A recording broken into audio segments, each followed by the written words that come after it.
ആരാ? വാര്യമ്പള്ളിയില് മീനാക്ഷിയല്ലോ. എന്താ മോളെ സ്കൂട്ടറില്? മോളോ? ഏത് മോള്? ചേട്ടാ ഇത് ഞാൻ ദാസപ്പൻകുട്ടി.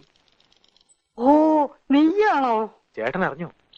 മാടമ്പള്ളിയിലെ അടുക്കളക്കാരി ശാന്ത എന്നോട് പറഞ്ഞത് നമ്മുടെ ചെമ്പങ്കോട്ടെ ശ്രീദേവിക്ക് പ്രാന്താന്ന്. ദാസപ്പോ, എന്നെ ശരിക്കൊന്ന് ശ്രദ്ധിച്ചേ. എന്റെ പെരുമാറ്റത്തില് എന്തെങ്കിലും പന്തികളുണ്ടോന്ന് ഒന്നും നോക്കിക്കേ. മെതിനെ ആ ചെറിയ സ്കൂട്ടർ